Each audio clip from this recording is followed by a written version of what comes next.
everybody, and welcome back to this week's episode of the Women in Youth Ministry podcast. My name is Heather Kennison, and this week's guest is Jen Bradbury.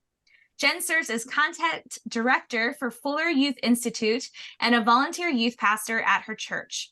Jen holds an MA in youth ministry leadership from Huntington University, and prior to working at FYI, she served as a youth worker in a local church for 19 years. Jen is the author of several books, including What Do I Believe About What I Believe? The Jesus Gap, What Teens Actually Believe About Jesus, The Real Jesus, and Called, a novel about youth ministry transitions. Jen lives with her husband, daughters, and cat in the Chicago suburbs. Jen, welcome. How are you doing today? I'm good, Heather. It is so good to be here with you to connect with all of our wonderful listeners at the Women in Youth Ministry podcast, to be here with you. So fun. So this is a fun story for people listening. I've known Jen through the interwebs for a while, but this year she came to the Women in Youth Ministry conference on behalf of an organization, and she came up on stage to talk about it. And it was in that moment that I realized this is the first time I'd ever seen her face to face, and I kind of screamed and was like, Jen, can I give you a It was an awesome moment for me too, Heather, one that I came home telling stories about to my colleagues, my friends, and my husband too. Oh, that's so sweet. I just remember being like, this is someone who I've fangirled about for so long. And not only am I meeting her for the first time, but like, I also get to like share her genius with this room full of awesome people. So it was very cool. So Jen, tell us like a fun fact about you, unrelated to ministry or anything else that I just read. Oh, a fun fact. So I love to be outside. And so this ranges from in the morning, I drop my kids off at school or camp or wherever they need to be, and I go for a walk literally every single morning. Doesn't matter how cold, how warm, rain, sun, I go and do that. But I also love long hikes. I love to backpack and to go on, multi-day treks. And that has been really life-giving for me over my entire life. That's awesome. And then you mentioned you have a cat. What's your cat's name? My cat's name is Samson, and fun story about that. So he was a shelter cat, and the name he came with was Nacho, which we were like, we are not going to call our cat Nacho. We're just not. And the day that we got him, my husband was serving in ministry with me at the time, and we did a confirmation lesson on Samson. And we were like, ooh, that's a great name for a cat. So here we have Samson. I love that. My oldest cat, Iris, her shelter name was Miley. And that was like around the time that like Miley was like twerking on stage with Robin Thicke. and I remember thinking like, my cat does not twerk unless it's in the litter box. So we're going to change that. Totally. Not that there's anything wrong with twerking, but I was just like, we need, and I, she had one eye. So I knew I had to like create a clever name around her eye. So. Oh, I love that. And Heather, remind me how many cats you have, because it's more than one, right? Yeah. So I have 2 cats and a dog. I have Iris, who's my baby. She's 15 years old. Aww. And then I have Lil Sebastian. He is an orange tabby, and that is enough said. And yes, then I indeed. have Finley, who is my doggo. I am not a dog person. He's the first and last dog I'll ever have, but he's sweet. Love that. Samson is also an orange tabby, so I understand that.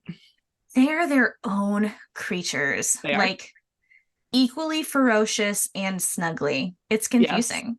Yes, it is. And I love it.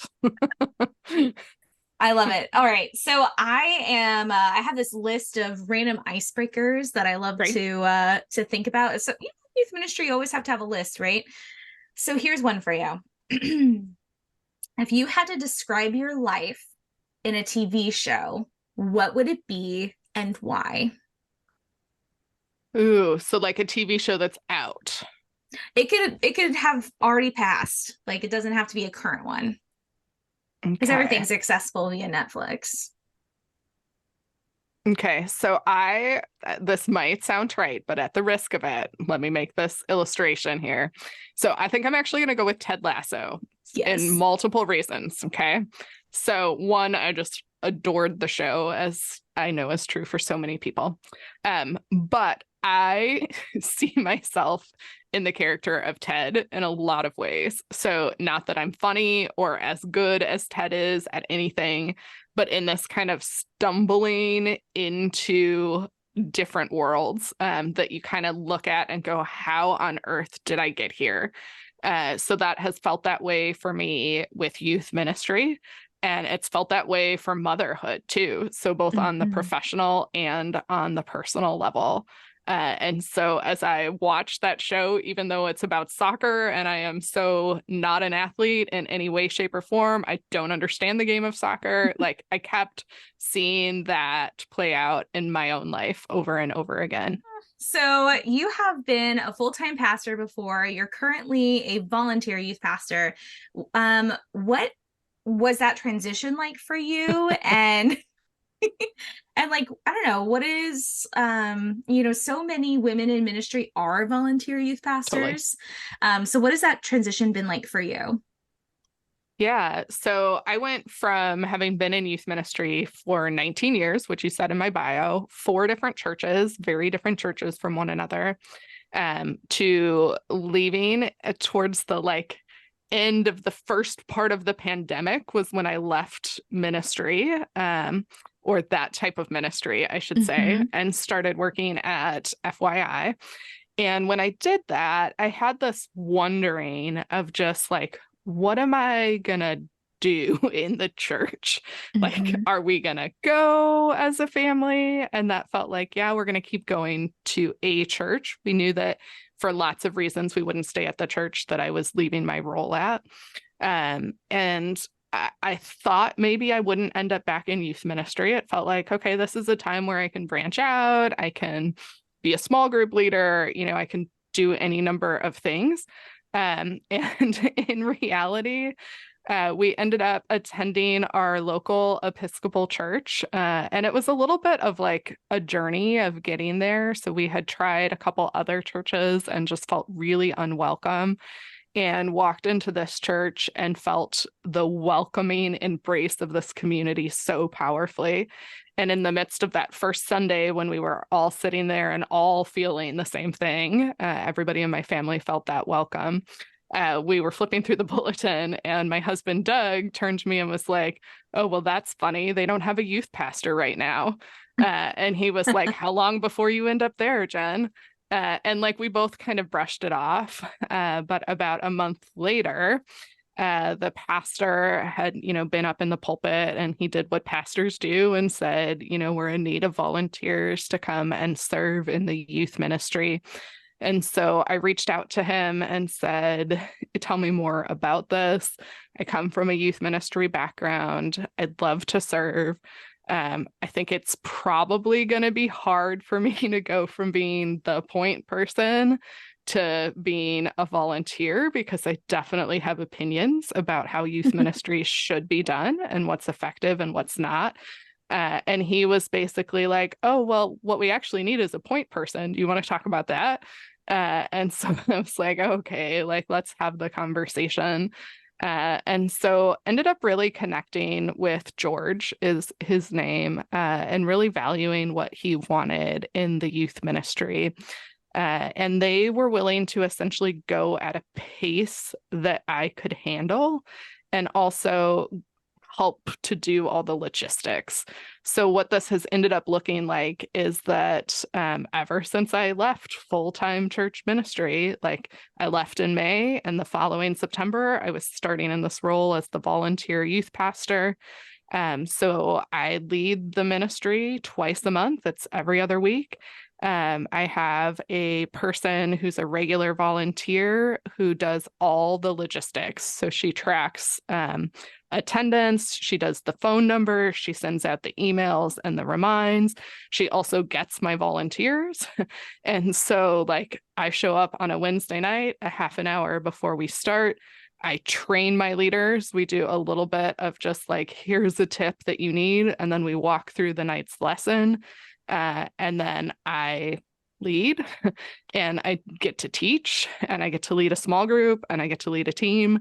But then I get to go home and I get to not attend staff meetings and I get to not have to do some of the stuff that was really tiring. And I get to hold some boundaries that let this be an important thing for me and my family, but not the only thing for me or my family. And so it's been really beautiful. And in that process, Heather, let me tell you, like, I have always valued adult leaders and volunteers. Like if you ask people that I served with even years ago, like they would say that I took good care of them. And yet, like I can honestly say I never really got it. Like I did not understand how hard it is to work a 9 to 5 job and to show up at 6 and be ready to go and to leave behind all the day's thing. Like I would get frustrated with my volunteers because they wouldn't prep the 1-pager that I would send them, because I just didn't understand that literally as much as they would like to, like they don't have margin for it. And so I've started making adaptations to how I lead that really reflect that enable leaders to come in and show up and be effective at what they're doing. But do it with really little or no prep. And it's been an adjustment for sure. But it's also something I'm really grateful to have learned. I only wish I would have learned it 20 years ago. That's really, really good. I think that so many youth pastors, youth workers are exhausted right now. Not even just from the work. The work is hard in and of itself. But there seems to be this additional, like worry or tension around the fact that the future of youth ministry, like everyone who's tenured in ministry knows that the future of youth ministry looks different than how it's looked in the past. We're not really sure what it looks like. We have some ideas, some hypotheses, but we know it has to look different. Could you just talk a little bit about that, about how the future seems to look different than the past? Yeah. So Heather, in so many ways, we are ministering to a reality that no longer exists, period. And depending on who you talk to, people say we're still doing ministry like it needed to be done in the early 2000s. I might go further back than that and say that the vast majority of youth ministries that I have the privilege of working with in my role now are still doing youth ministry like I had youth ministry done to me when I was a teenager in the 90s.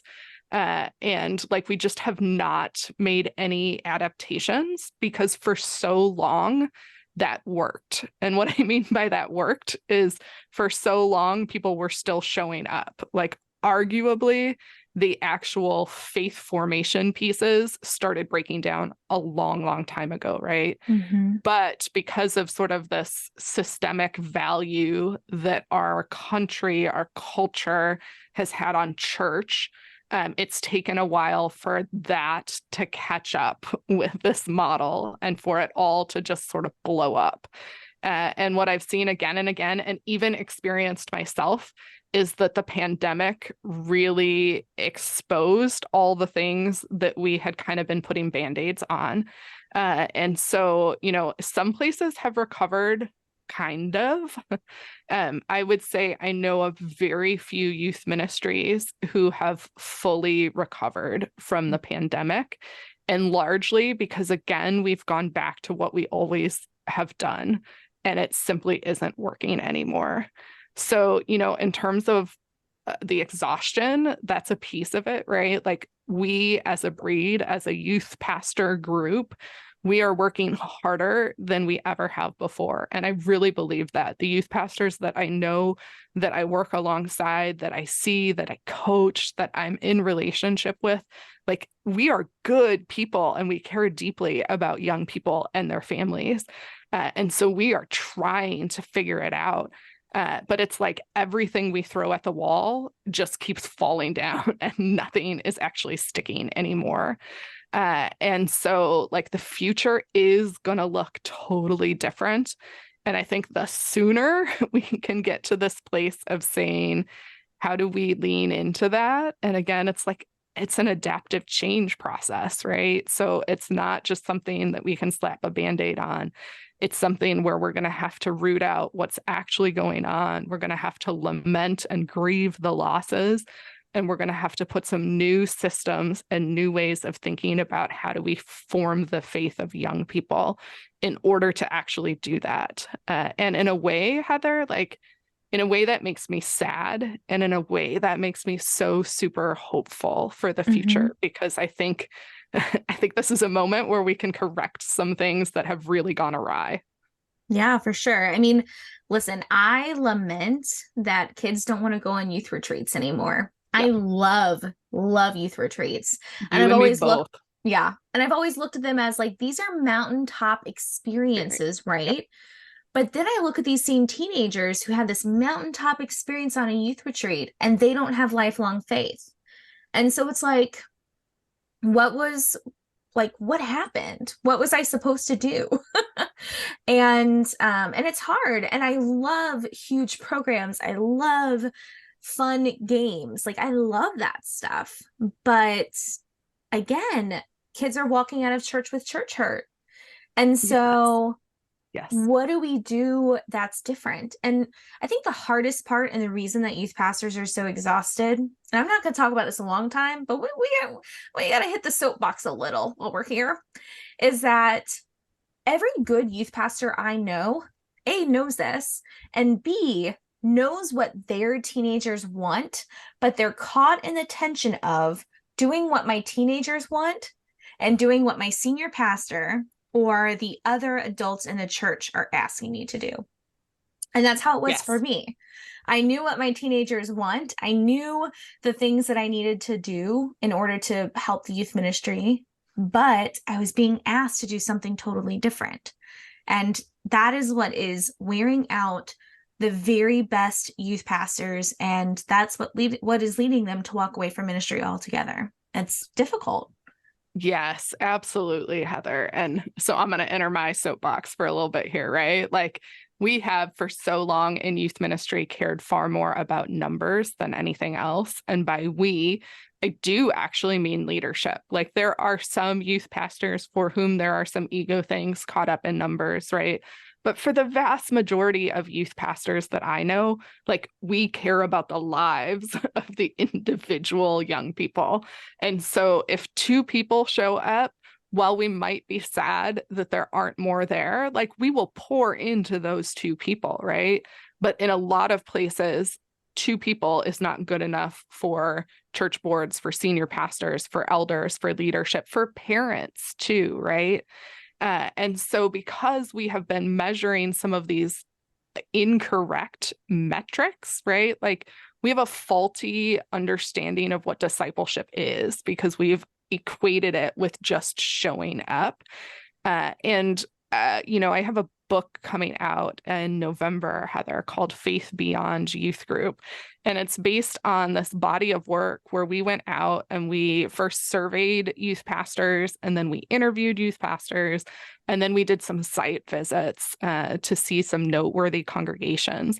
And we were trying to figure out exactly the experience you had described of, it seems like I get kids into a room and they're all in and they're saying the right things and they're doing the right things and they're going on these trips and they're having these mountaintop experiences, and then nothing changes. So what am I doing wrong and how do I right that ship? And one of the things that we discovered in this research is that when we think about discipleship, we have detached that idea of faith formation from character formation, even though in scripture, those two things are always together, right? When Jesus says, here's how you'll know my disciples, he says it's by love. Like that's a mark of character. It's how we understand someone's Christ likeness, right? And so with that too, like we have also misunderstood character. We've equated it to stuff like sexual purity and holiness and morality. Totally. Like you can't not think that, right? But character in scripture is so much bigger than that. It's this sense of living out God's goodness in our everyday lives. And that is a missing ingredient that I really think when we start dreaming about the future of youth ministry, like we can right the ship in part by actually forming character in the lives of our young people, because that's what's going to enable them to live out that goodness, to live out their faith in the world around them, wherever that takes them, whether that's to college, to jobs, to another country, to a different community, to a different church, to no church, right? Like it's this holistic picture that I think has been missing from faith formation. So say a little bit more about that. How can we teach character development in our youth in conjunction with faith formation? What are some ways to do that? Yeah. So a couple of things that we shouldn't do is like beat kids over the head with like, this is some picture of, again, purity or holiness. And instead, what our research really showed is that places that are doing this well, pastors that are doing this well, ministries that are doing this well, are operating by doing 5 different things. And we've kind of pieced these together in what we call the Faith Beyond Youth Group Compass. And so they represent 5 points that are meant to help us get pointed in the right direction. And so those things, none of them, Heather, are rocket science. None of them will be super shocking to anybody who's been in youth ministry for years, or really anybody who knows kids. But the magic of these, if you will, is when all 5 of them start happening in connection with each other. That's when we really start seeing faith that lasts beyond youth group. And so those 5 points of the compass are cultivating trust. So we live in this world society right now where trust is no longer a given, particularly for institutions. And the church, like it or not, is an institution, right? And so people don't trust the church in the way that even 20 or 40 years ago, people trusted the church. And with that, like a lot of times in youth ministry, what we've seen is that if a youth pastor is liked, they assume that they are trusted. And what our research found is that likability and trustworthiness are actually 2 different things. Yes. And so we need to cultivate trust with young people. As part of that, the second point on the compass is to model growth. So it's this idea that perfection isn't the thing that's going to help young people grow. It's not the thing that's going to help ourselves grow, right? But growth mindset, modeling growth, admitting our mistakes, failure stories, all of those elements, all of those elements are things that help us to actually model growth for young people. And that is a really, really critical element here.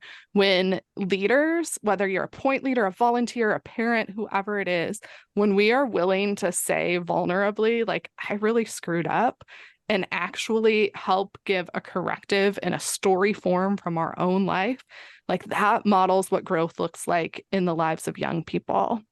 The third point is this idea of teach for transformation. And so this goes back to what we were talking about, Heather, with this notion that a lot of our youth ministries are still really stuck, and they're stuck in a reality that really just doesn't exist anymore. And part of that is that so many of us have inherited or are still doing what I would classify as attractional ministry, where we think that if we stand up in the front of the room and we have the right words and a compelling presentation, that we can teach young people anything.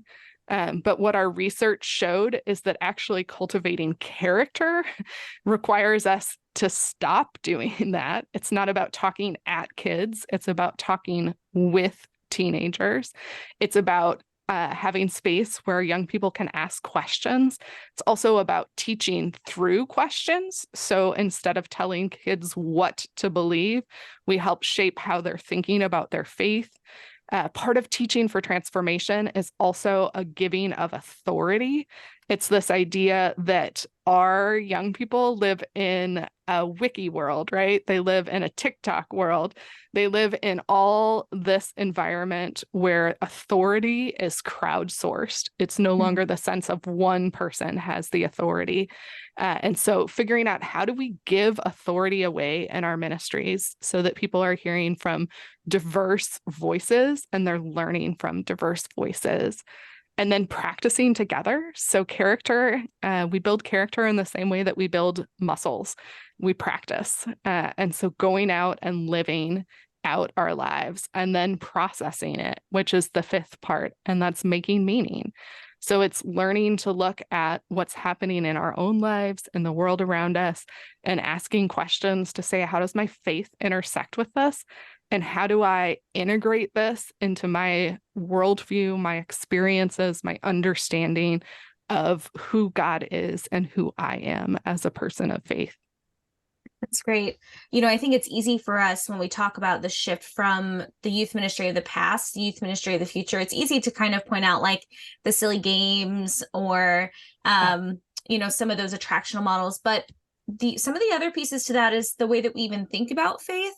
Yep. I feel like youth ministry of the past, you thought of faith as how do we get the student to walk down the aisle or make a commitment or get baptized or saved or whatever the language is in your church. How do we get them confirmed? Like we've thought those are the moments that make faith.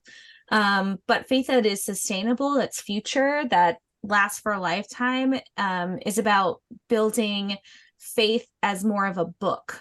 And every experience, every lesson, every conversation, that those add pages to your faith story. And there might be some experiences that they have that feel like they've started a whole new chapter or set, like those things happen. A mission trip can do that. A retreat can do that. A particular sermon or song, sure, that can do that.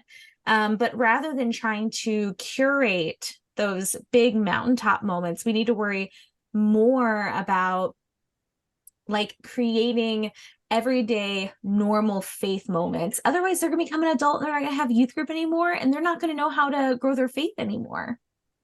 100%, Heather. Like I can still point to adults in my circle of friends who take their kids now, because their parents of either teenagers or young kids, who take their kids on mission trips in order to still get that high, because they never actually learned how to recognize, how to see, how to live out.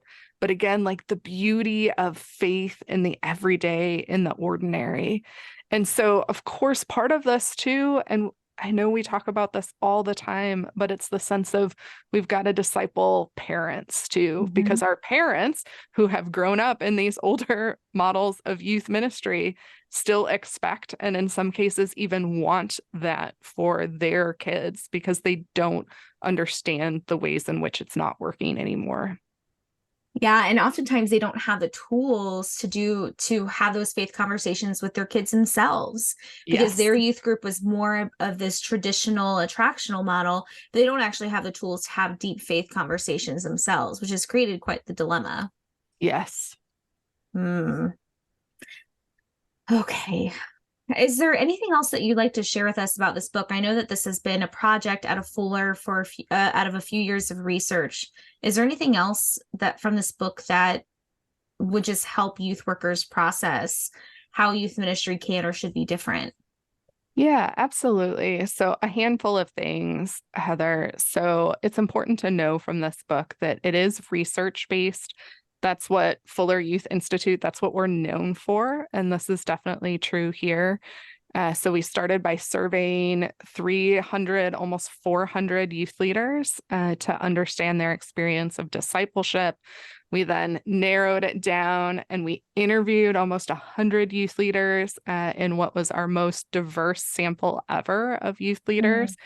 So it's also important to recognize that while we know and acknowledge the ways in which character formation has actually been weaponized against people who are in the minorities throughout our history, that we were really, really intentional with how we were thinking about this as we went through the research. And then these visits to the noteworthy sites, what ended up happening is that we just walked away with tons of practical examples of how youth leaders are actually forming character in their young people. And so those are embedded in the book. It's super easy to follow. And part of why we did this as a compass, as opposed to like a linear path that has a progression, is what we really saw in these noteworthy ministries that we were observing, is that character formation doesn't happen in a linear way, right? And so you might need to cultivate trust with your new group of freshmen or sixth graders who have come in, but you might be well on your way to having trust established with older students, or even just with students that you have known since they were babies, right? And so even within your ministry, like you might have to kind of bounce around between these different elements. We want you as youth leaders to know and understand too that in so many ways, character formation feels like it's this secret ingredient that we have just been missing, that we have forgotten about. But it is found in Scripture. It's found in the ways that Jesus disciples his followers. And we want to call that out. And again, it doesn't take overhauling your strategy to do that. It takes hundreds of little decisions that you can make on an intentional and daily basis to do things like listen to your young people, to plan not a talk, but a discussion, to actually go out and serve with your young people so that you can practice character together, to take time when something horrific, unfortunately, happens in your community to help young people process and make meaning. All of those elements are things that you can do to cultivate character. And one of the things, Heather, that I have been blessed to do, privileged to see, is that because I've been in youth ministry long enough, I now have this pocket of youth group kids who are now 30 years old and long since graduated from my youth ministries, who I have the privilege of still getting to walk alongside. And what I see in them is this representation of faith beyond youth group. And it has happened through doing these things that I've been talking about as compass points, long before I ever had the language, long before I ever had the research to back it up, right? But I had this sense of this talk that I'm giving isn't hitting, and so I've got to do something different. And so making those pivots.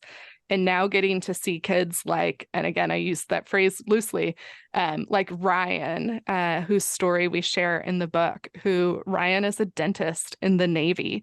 And Ryan decided that he wanted to be a dentist when he was on a mission trip in high school to Rwanda. And we stood in a refugee camp and he saw that there was no medical care. And he saw that there were no dentists, and he saw people who were literally hurting and dying because of that. And he stood there and said, I'm going to do something about this. And again, Heather, you and I have been on hundreds of mission trips where we've seen kids make these big, bold statements. And sometimes they come to fruition and sometimes they don't. Mm-hmm. But in the life of Ryan, like that was enough that it set the trajectory for him. He went to school, he got his dental degree, and he did it through the Navy. And so now he's getting this extra training that's going to allow him to go into war-torn areas to serve and to be part of our process of rebuilding. And all of that, when Ryan talks about it, he sat on my deck last summer and we had this conversation. And Ryan points to the ways that his character was formed in our high school youth ministry. Mm-hmm. And that still impacts his faith today, even though, I heard from him last week and he's not currently going to church because he's so frustrated with church. But he still sees character as something that can live beyond that. He still sees his Christ-like character as foundational to who he is. He still follows Jesus in his daily life. And that's what I want for all of us, right? Like we've all got Ryans in our ministries. For sure. So when does this book come out? Yeah, the book comes out the first week of November, November Mm-hmm. 7th. It's through Baker and it's authored by me and Brad Griffin and Kara Powell. And the name of it, again, is Faith Beyond Youth Group. And we hope it's super helpful for everybody. Yeah. What an all-star team on that book. It sounds so It great. is. Yep. So one question we like to ask everyone and end our podcast with is, we are the Women in Youth Ministry podcast. We have all genders listening, but we are here for women. What would you like to say to women listening? Yeah. You are heroes, first of all. You can do this, secondly. And we, our young people and the church, need you. And we need you to be the woman that you are, to lead as a woman, to not try to lead like the cool guy down the street from you, but to bring every aspect of who you have been created to be into the room with you when you are in front of young people, and to lead as authentically as possible, to reflect the uniqueness that is you, because our young people are unique and they need to see that uniqueness modeled in hundreds of ways. That's great. So we are going to connect to Jen's social media in our show notes so that you can follow her and follow the work that she's doing at Fuller. Jen, it was an honor and a privilege to have you on the podcast. Like I said, you're such a hero for me in youth ministry. And yeah, it's just so great to hear about this project and to think about like the possibility of what the future of youth ministry could look like. Absolutely. And back at you, Heather, grateful for you, grateful for your work with women in youth ministry, and for your work with the Episcopal Church now as well. Yeah. Awesome. Well, Jen, thanks so much for being on, and thanks everybody for listening. We will see you next week.